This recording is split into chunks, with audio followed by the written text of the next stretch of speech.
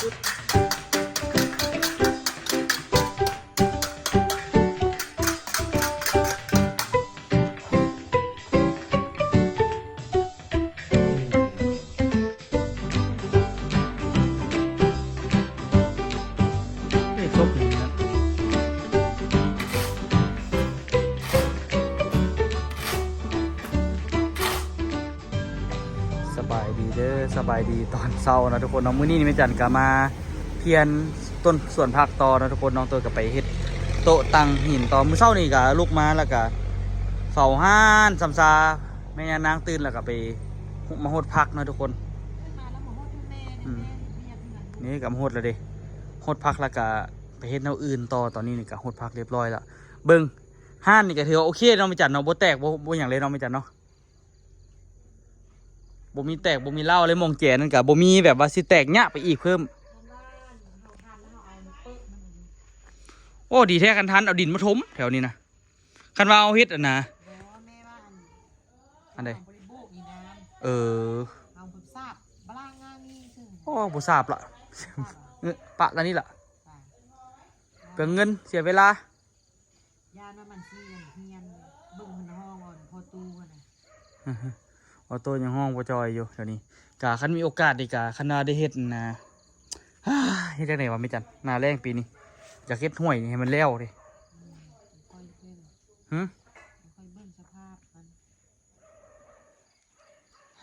ส่วนคนคันเฮ็ดห่วยแล้วลูกว่าซื้อคันปจอยบ่มีเวลาหลังซื้อทอมาใส่บ่ซื้อก็ต้อง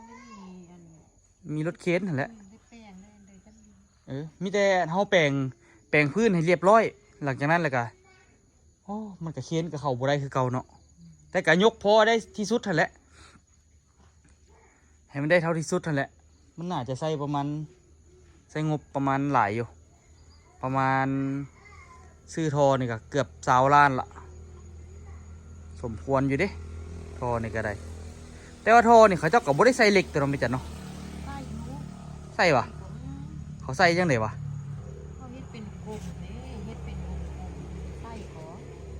ซื้อเขาเอาน้อยยากเนาะ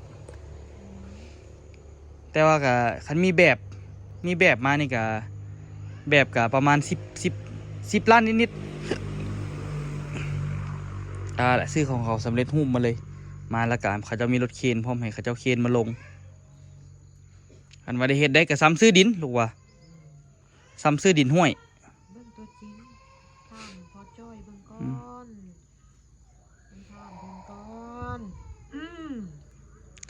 ต้องคันว่าเฮ็ดคันเฮาบ่ปรับดินหรือว่าสิเฮ็ดเป็น2 สั้นเลย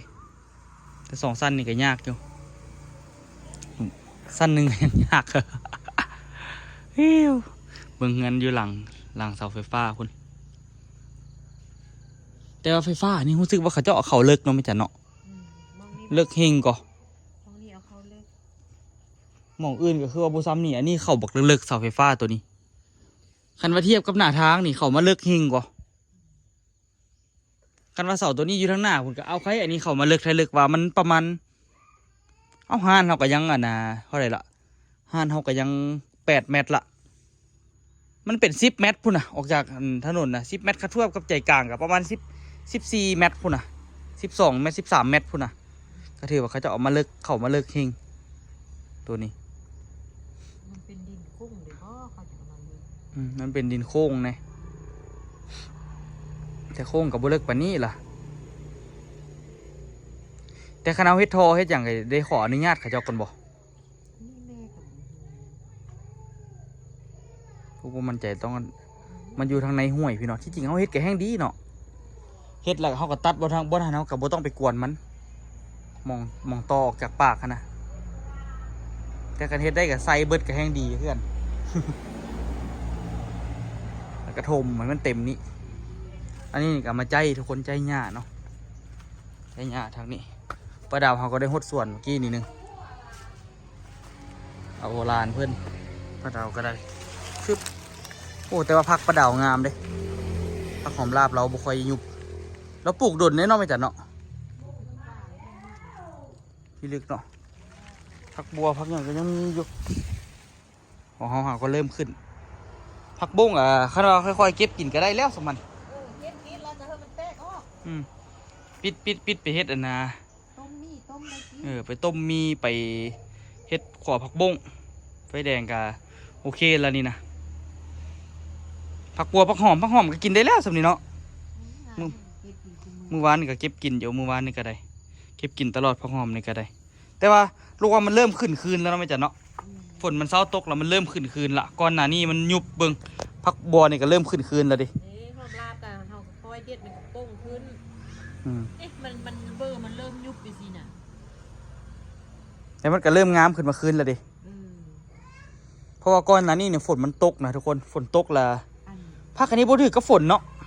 แม่ว่าฝนนี้มันสิเข้มเขาไม่ด่ากันอยู่คือกันดีแท้ดีฝนตกนี่หาสังกะสีปกคือสิดีไปบ่ร้อนดอกเนาะบ่ร้อนเลยป้าคันเฮามีเงินโฮมซ้ำของไอ้วันเนาะจักกระดาจาก6 แปลงหั่นนะปลูกคือสิคักขนาดเลยแต่พื้นที่เฮาบ่มีเดี๋ยวนี้คันบ่แม่นว่าสละนะสละต้นบักนาวไปได้นึงยากเซายุ่งยากเว้าลิ้นซื่อๆดอกอันนี้มีเวลาไปมั่วมันบ่มีไผมีเวลาดอกเดี๋ยวนี้ยุ่งบ่ยุ่งนี่ยุ่งเพิ่นสิว่าได้ก็ว่าได้คันค่ายเครื่องนี่มันสินั่งเฝ้าอยู่มันบ่มีเวลาสิไปแต่มันก็เป็นเวียกที่แบบว่าบ่ได้อีหยังหลายเนาะนั่งเฝ้าธนาคารมันก็โอเคอยู่ได้เฝ้าสิไปใส่ก็บ่ได้นะคือหาทางรวยนี่ก็ยังยุ่งยากเด้โอ้แม่ก็ตะกี้กับเฮ็ดอันเดิมเป็นเงินเป็นคำเฮ็ดเมิดก็ได้แต่ซ้ำนิดแม่จันก็คือหาทางรวยอยู่อ่ะตะกี้โอ้ทุกสิ่งทุกอย่างอันเดินได้เงินไม่เฮ็ดก็หรือว่าเอาไปพอมีกินหรือว่าเอาทางรวยต่างกันก็บ่ตะกี้ก็อยากเพิ่มมันก็บ่ได้คิดว่าอยากรวยก็ตะกี้คิดว่าเพิ่มมีเงินส่งลูกห้ามลูกเฮียนแล้วก็เพิ่มมีเงินนั่นพอกินพอใช้หั่นนะอันเดิมอันเพิ่นมีเงินเพิ่นมีเงินเพิ่นมีรถเพิ่นมีรถขึ้นแบบนี้นั่นเรียนบ่บ่ได้ว่าสิรวยสิเนี่ยเพราะว่าทางสิรวยฮะเบิ่งกับการอันแม่ซองแม่ห้าฮะมันบ่รวยไปได้ยากเนาะมันไปได้ยากเพราะว่าเลี้ยงตัวงัวเฮ็ดนากินข้าวเฮ็ดสวนไปรับจ้างดำให้ดำนาค่ายเครื่องอยู่ฮานแบบอีทีน่ะมันบ่รวยแต่ว่าก็พอมีอยู่มีกินบ่ได้ทุกข์ทุกข์นี่เนาะไปเบิ่งออกก่อนว่าพี่ลึกแท้แล้วนี่ก็สิไปแกะแบบต่อก็สั่งปูนเขาเจ้ามาแล้วสิได้เริ่มเฮ็ดละปูนเขาเจ้าก็มาส่งละมื้อนี้สิได้เฮ็ดโตเฮ็ดตังแบบเต็มลิมิตเนาะเดี๋ยวไปเบิ่งนำกันไปเบิ่งเท่าออโต้ในนึงก่อนแต่ไปเบิ่งนี่ก็คือสิยุ่งคือเก่าคันบ่แม่นไปรอลิ้นอยู่ข้างในห้องนี่เซาละยาละไปเฮ็ดเวียกดีกว่าเบิ่งในนึงซะนี่แหละยุ่งยากเฮ็ดหยังก็ได้วันนี้มาพริกอันนี้ผ่านมาประมาณอาทิตย์กว่าๆแล้วทุกคนบ่ได้มาแปลงมันนะป้าเธอจนไปว่าบอกแข็งถ้าตัวตัดมีนามาแหละมาสืบต่อเฮ็ดได้เลยทุกคนกะพอได้ขายอยู่คันเขาได้เฮ็ดมาตั้งแต่ว่าเขาบ่มีเวลาเอาใจใส่กับมันนะทุกคนมันจะเป็นเวียกที่สมมาควรเลยทุกคนยากสมควรเลยส่วนที่ได้แต่ละอันโอ้สุด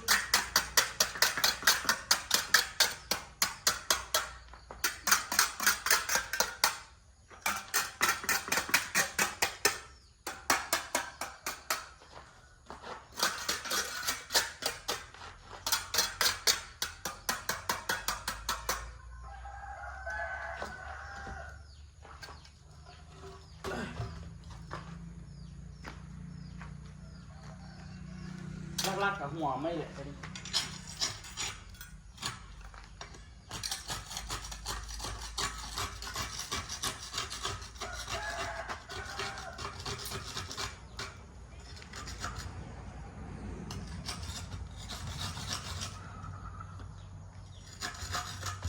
นี่ปูนมันแข็งอยู่แล้วทุกคน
ส่วนสีแล้วแต่ละอันมันแบบง่ายๆเลยเฮ็ดหลักประกอบแล้วก็ต้มปูนมานี่เดี๋ยวที่ขึ้นหน้าโต๊ะเพราะว่าหน้าโต๊ะเบิดละมื้อนี้น่าจะได้ขึ้นหน้า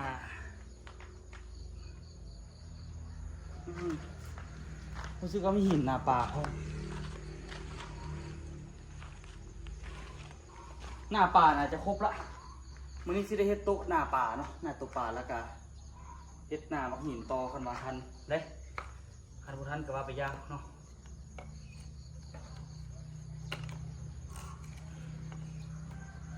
แต่แค่ก็อยากให้มันได้2อันเลยมื้อนี้เพราะว่า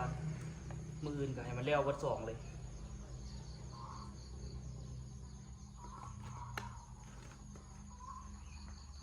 ยากนำสิแหละมันเวียกมาจุกมาจิกทุกคน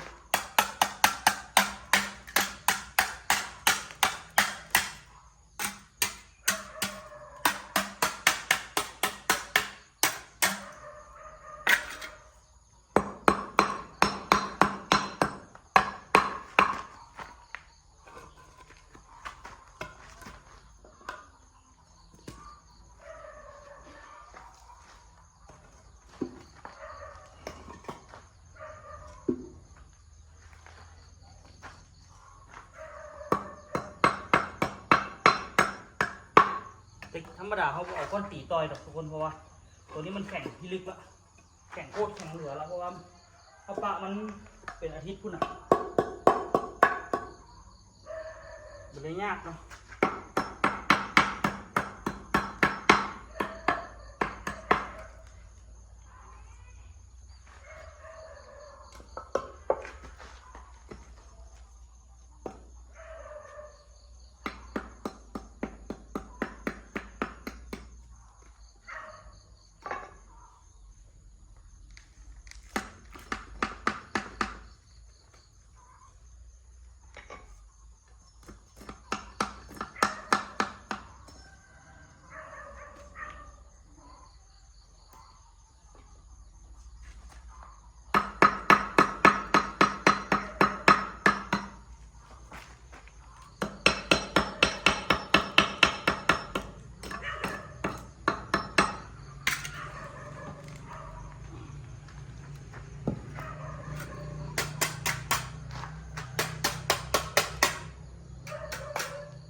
เดี๋ยวค่อยๆแกะไปก่อนทุกคน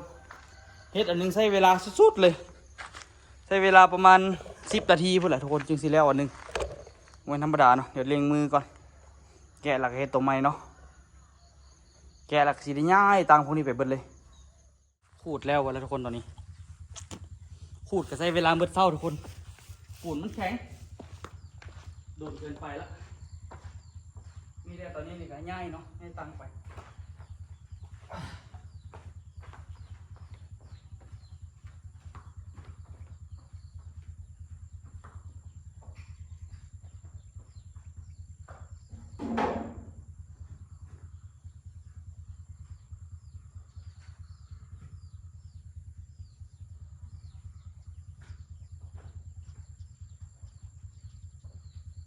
ง่ายไปให้มีหน้าผูก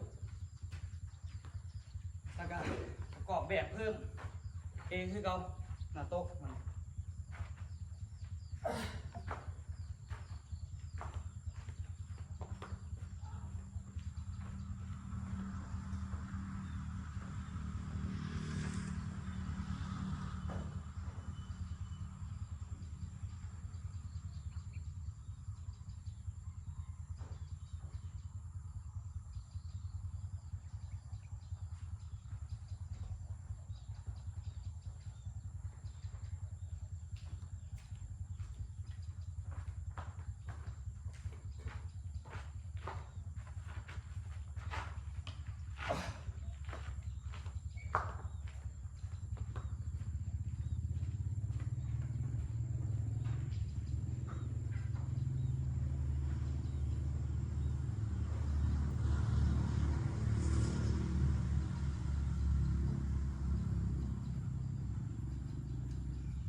อู้กับมาแต่มืออยู่แต่ว่าบริไทย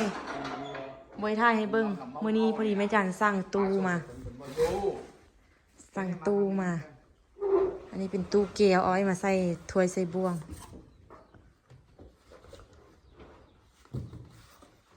นกก็ว่า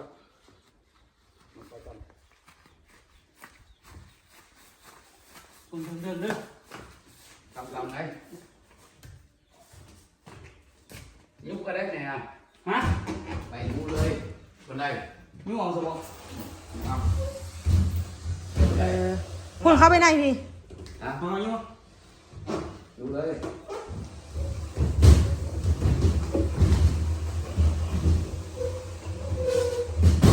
เอาไว้ เห็นบอกมองว่างอีเมลเฮ็ดหาตัวมองนี่แหละ คนไปอยู่ในข้างแม่นี่นะจำเลยนะ กูจำได้เด้อ โอเค ชื่องามชุดน่ะ มันบอก เต้นเดียว อันนี้คนอยู่นำทำดินเอาเลยน่ะ แล้วเขาบ่เอาวะ บอกมาชมให้คุณเป็นประโยชน์มาบ่มือแรงมาแม่โทรหาบ่หุ้มเอาตัวใดให้คนเลือกก่อน เราไป เป็นเอาตัวนี้เลย เราไปสร้างน้ำเจ้าตอนไหน ฮะ ขี่รถมาติ โอ้ขี่รถล้อไข่วะ มึงชอบนี่ดิ เราบุ้ยไปเอาลูกช่วยเองบ่ ซื้อไว้ใส่ถ้วยใส่บ่วง ไปเดี๋ยวต้องตั้งหินเอาต่อยังบ่ทันแล้วแล้วนี่อีกอ่ะมีเวลาว่างแล้วนี่แหละเต็มที่กับชีวิตมื้อนี้เป็นมื้อที่ว่างมาซั่นซะเลยพา เฮ็ดโต๊ะแล้วก็เอาไปเลาะขายอีกยังไงเด้อ มื้อว่างก็ว่างบ่แท้จักสิโต๊ะจักสิใส่ฝุ่นบ่งานไปเนาะใส่ตอนไปส่งใส่ตอน ไปมือแลนอีกทำดินส่งตัวให้เขา เจ้าพักยี่ใส่สัน อยู่วังหลวง โอ้บ้านจะอยู่หันวะ บอกไปเช่าเพื่อนเขา ต้องเงินเขาอยู่เราไปเอาตู้อยู่เวียงพุทธ อืม เรามาลอกขายเอา เอาบริษัทได้เครื่องบริษัทได้ เออ ขายให้บริษัทบอก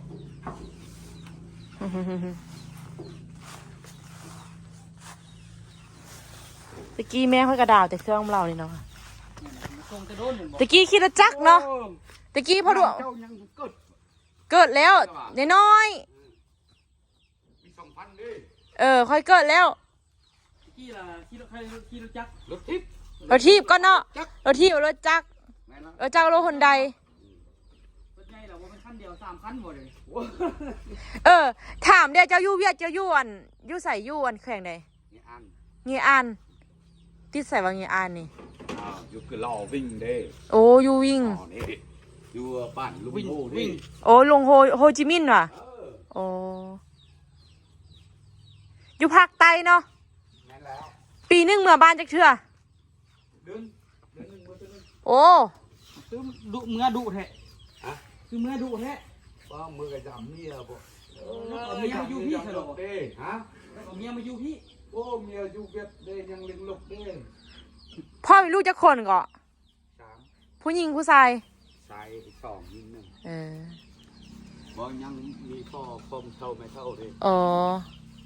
ไปเอาไปโต๊ะ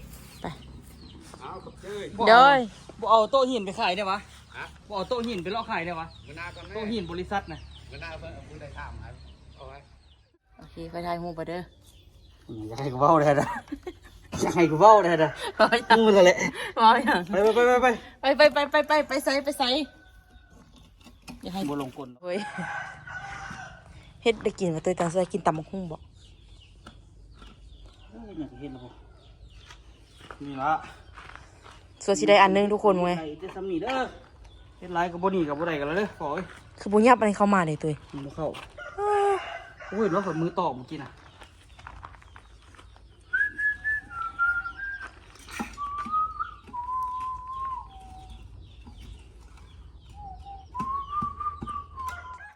ก่อนสิได้อันหนึงทุกคนเอ้ยได้จากสุดตอนจากสุดตัว2 4 6 8 10 12 13มีจะ13หน่วย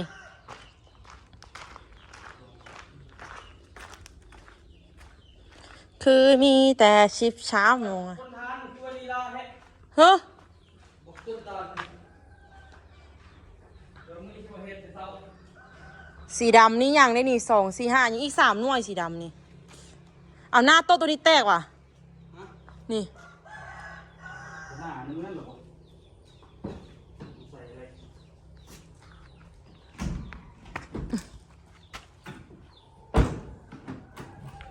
เมื่อยนะ เมื่อยก็นอนชิโยม จะบ่นอะไรฮะ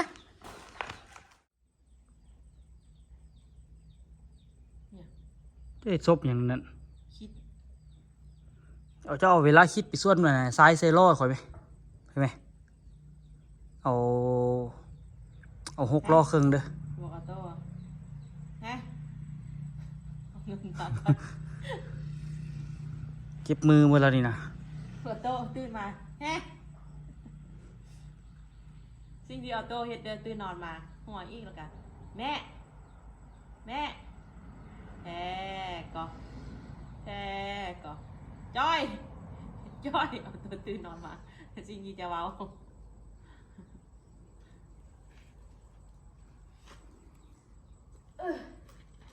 จับปูดำยังปูนา เดี๋ยวสิไปเริ่มผสมปูนเนาะทุกคนเนอนแล้วก็สิได้เทยังเหลือหลายอย่างอยู่ทุกคนหิวน้ำมีนี่ขี่รถจักรขึ้นไปนะตักน้ำใส่ตองกองให้ค่อยกินไหมขี่รถจักรขึ้นไปเอาน้ำใส่ตุกให้ค่อยกิน โอ้ได้มีตุกละน้ำตำตัวเก่ากันมาเบิดให้น้ำใส่กอง มีน้ำอยู่ อันนั้นได้ค่อยคือห้อนๆไปเอากระดาษให้ค่อยได้ดูครับฮะ ถ่ายโต๊ะตั้งจะเอาเงินแล้วค่อยได้ ไปเอากระดาษให้ค่อยกันไปซะนะไปเอากระดาษให้ค่อยได้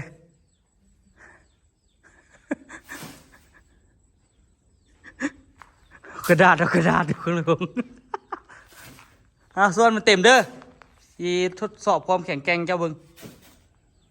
มันสิได้ตามมาตรฐานบ่ จะมาคอยรู้ใคร ดูเขาจอย เนี่ยรู้เอามาใส่มาผสมแล้ว กลัวสิแล้วให้แต่ละอันก็ได้โอ้ลอยให้โอ้มาสวย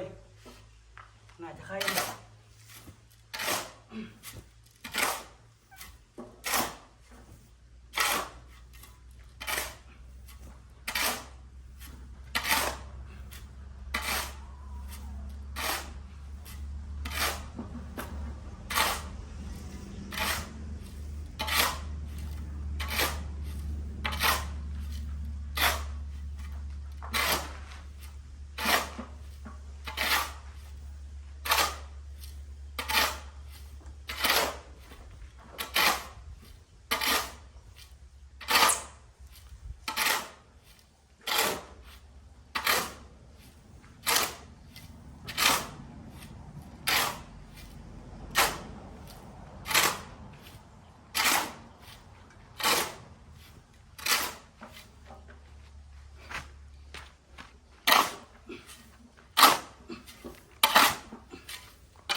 โอ้ย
แท้มื้อนี้อุคำมาซวยนี่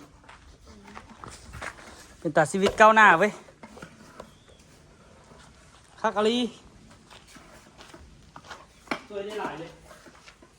มีแห้งยกไป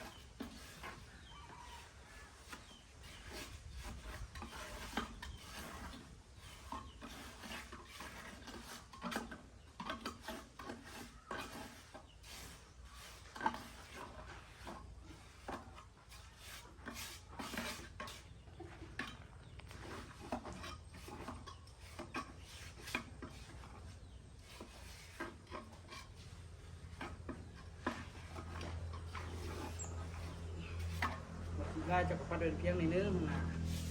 เรียกอะไร มันจะเพื่อน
เสียงกู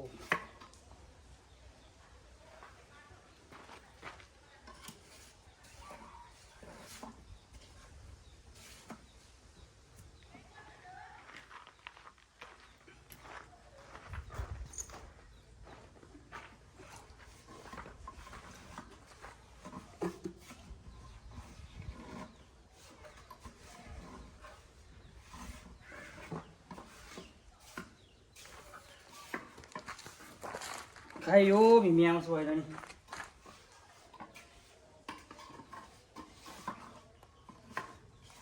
สองอันนี้เจ้าบุได้ทาสมบัติสองอันนี้เจ้าบุได้ทาป่ะ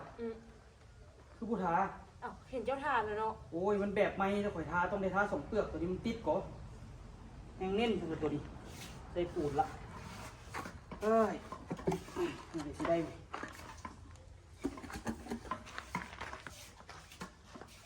ถามเขาแม่งมาใส่น้ำมันตัวไม่ไหม้นี่ต้องได้เน้นเลยล่ะเพราะว่าให้ไอ้แรกๆเขาเฮ็ดแรกๆมันติดแบบเขาอย่างนี้มาเคลียร์ปูนนี้ลงกันไหมเคลียร์ปูนที่ข้างๆมัน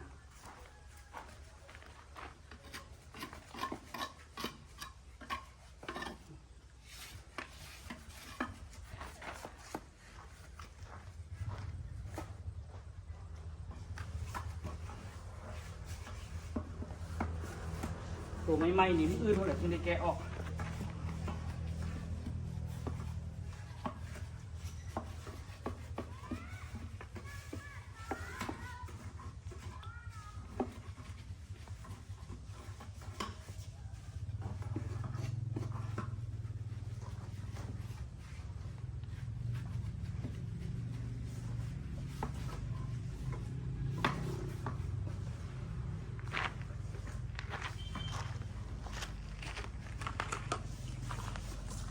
เฮ็ดแต่6 โมงเช้าจนฮอก2 โมงแรงพ่อแม่พี่น้องเอ้ย